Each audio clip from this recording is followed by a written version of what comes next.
Tutoring is a process, and the Read, Write, Serve lesson plan provides a structure that helps tutors work through the process of reading and learning with the learner.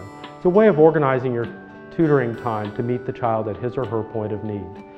In part one of this two-part video, we looked at the Read, Write, Serve lesson plan format and how it breaks that into a sequence of 3 parts: before, during, and after learning. If you haven't viewed that video, we encourage you to take a look at it. In this video, part 2 of planning, we want to take a look at some sample lesson plans that Read, Write, Serve tutors have created. You'll find the sample plans posted at the Read, Write, Serve tutoring website, tutoring.uncc.edu, in the Tutoring 101 section under Planning. Let's take a look at Sam, a 7th grader who needs help with his social studies homework. Sam struggles with comprehension, especially in subjects like science and social studies. Because Sam is a middle school student, he needs help with school-related subjects, so he brings books and assignments to his tutoring sessions.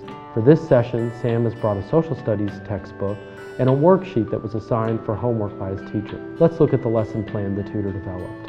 To help Sam with comprehension, the tutor takes time before reading to have Sam preview the textbook section.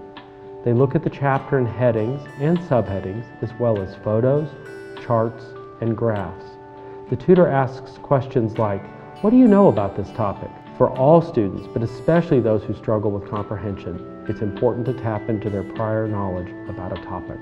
Sam's tutor plans to use the Say Something strategy during reading. Say Something is a shared reading strategy in which the student and the tutor take turns reading and saying something about it. They can make predictions, ask questions, clarify, or make a comment. Say Something makes the reading process more active, but also allows the tutor to model reading and thinking about reading for the learner. As a further help for comprehension, the tutor has Sam write down some ideas on sticky notes as he reads. In the after reading stage, Sam and the tutor go over the worksheet and use the sticky notes and knowledge gained from actively reading the text to answer the questions on the worksheet. This process helps Sam with the assignment and teaches him active reading skills which he can apply on his own later. Let's look at another lesson plan example. This plan is for Rachel, a 3rd grade student who struggles with reading. This lesson plan introduces Rachel to a new book and supports her as she reads it. As a struggling reader, Rachel needs help with some common or sight words as well as vocabulary. At the pre-reading stage of the lesson, the tutor has selected 3 books that the tutor thinks are at Rachel's instructional reading level. The instructional level is when a book is not too easy nor too hard. It's a book that the learner can read with some help from the tutor. The tutor introduces these books to Rachel. 3 questions, Lion and the Mouse, and Stregonona. 3 provides choice, but not too much choice. The tutor introduces each book by saying the title and showing Rachel the cover of the book and talking briefly about it. After the book introductions, the tutor asks Rachel to select one and then does a book walk picture talk with her. A book walk is a more extended introduction to the book in which the tutor and Rachel turn the pages and look at the pictures and talk about what's going on in the book. The tutor asks Rachel, "What do you think is going on?" as they turn the pages. Just as Sam's tutor previewed the social studies textbook with him, Rachel's tutor uses the book walk and picture talk to get Rachel to think about the story before she begins reading. In the during reading phase of the lesson, the tutor asks Rachel to read the book from the beginning. The tutor guides Rachel in her reading. The tutor asks questions like, "Does that make sense?" when Rachel misreads something. The tutor also asks Rachel to reread some of the more challenging sentences. As Rachel reads, the tutor identifies 4 or 5 vocabulary words to teach to Rachel. These are words that Rachel found challenging, but they're also words the tutor believes that Rachel needs to know. Even though Rachel may have missed more than 4 or 5 words, the tutor knows that teaching too many words at once will overwhelm Rachel.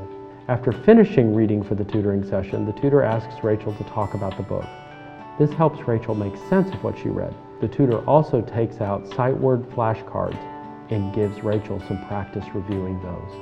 Our 3rd lesson plan example is for a high school student, Jane, who needs help with math word problems. Jane may understand math, but like many students, she struggles when the math is expressed in word problems rather than equations. This lesson format is similar to the lesson developed by Sam's tutor.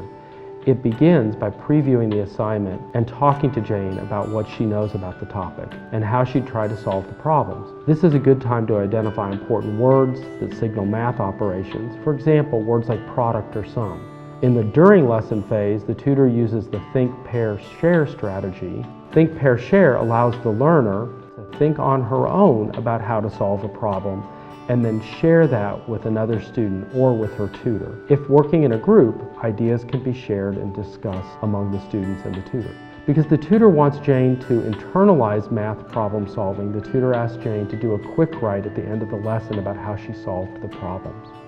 Lesson plans and tutoring provide a roadmap to guide the tutor and the learner through the tutoring session. They help the tutor focus on meeting the learner at his or her point of need.